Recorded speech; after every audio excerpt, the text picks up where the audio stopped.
Good morning, students. Today we'll be doing the poem Ice and Fire by Edmund Spenser. The poem Ice and Fire by Edmund Spenser is a 14-line sonnet that conforms to the pattern of a traditional Spenserian sonnet.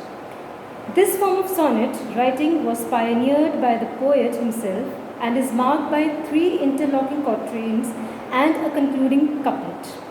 This sonnet, Ice and Fire, is also known as sonnet number 30 from Amoretti. It was one of 89 sonnets Spenser wrote to celebrate his marriage to Elizabeth Boyle. Due to these passionate love lyrics, Spenser's poetry has come to represent true passion displayed through a fresh form. The poem begins with the speaker stating that he is like fire and his beloved is like ice. Although they are different from one another, their love is strong. It becomes clear as the poem progresses that it is due to their differences that their love succeeds. The first 3 sets of 4 lines contain questions that the speaker, Spenser himself, poses to the reader. These are not meant to be answered. Instead, they are included to emphasize the miraculous nature of the relationship. The woman's ice is not melted by his fire, nor is his fire allayed by her cold. The poem concludes with a couplet that answers all the speaker's questions.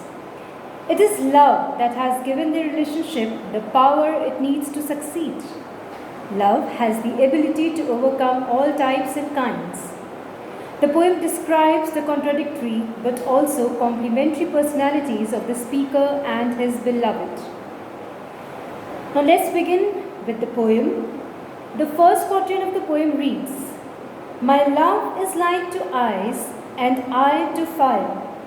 How comes it, then, that this her cold so great is not dissolved through my so hot desire, but harder grows the more I her entreat?" In the first 4 lines or the first quatrain of this piece, the speaker, who is Spenser himself, begins with a statement that would come to represent this poem. In this line, the speaker is saying that his love is comparable to ice. In contrast, he states that he is the same as fire and the 2 lovers are fundamentally different people. That has not stopped them from coming together though. In the next 3 lines, Spenser poses the first of his questions regarding how love is possible between him and his beloved due to the fact that they are so completely opposite. He continues the analogy he began in the first line. The speaker asks how his beloved's cold so great is not dissolved through his so hot desire. This strange rearrangement of words makes the lines sound more dramatic than they would otherwise. The love they share does not dissolve away like fire melting ice, but instead harder grows. With greater time spent alongside one another, their love only improves. The speaker is continually baffled by this fact. Although these lines are posed as a question, it is rhetorical. Now the second quatrain reads, "Or how comes it that my exceeding heat is not allayed by her hard frozen cold, but that I burn much more in boiling sweat and feel my flames augmented manyfold?" The next quatrain, this quatrain contains the second question of the text. The speaker's comparison of himself to fire and his beloved to ice is continued.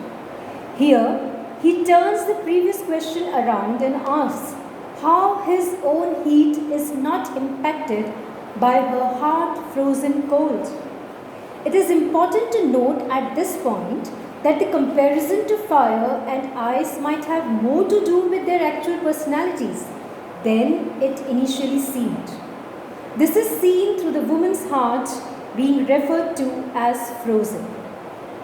He expected this fact to turn him away. Instead, it made him burn much more. These lines also say something about Spenser's love for his beloved. The final line brings the section question around to the actual question. He asks how it is possible that her coldness only makes his flames increase in number.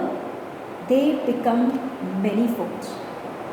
Now moving to the third quatrain, which reads, what more miraculous things may be told, that fire, which all things smells, should harden eyes, and eyes, which is congealed with senseless cold, should kindle fire by wonderful device.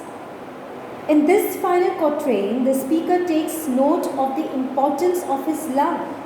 He believes that his relationship is so unusual and original that it verges on miraculous. He begins by reiterating the lines he used previously. He states again that fire, which all things smells, has instead hardened ice. Then that ice, which is made up of senseless cold, has kindled fire. These changes to their natures have improved them as individuals.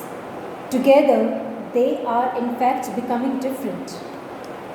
Now moving to the final couplet of the poem. Such is the power of love in gentle mind, that it can alter all the course of kind.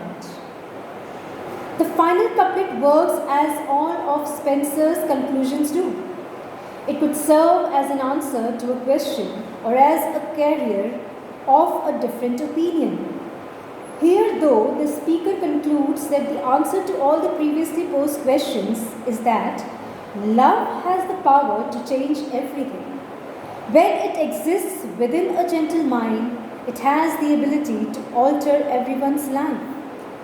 As for the content, we can say that it is about two lovers and what they feel when they are in love.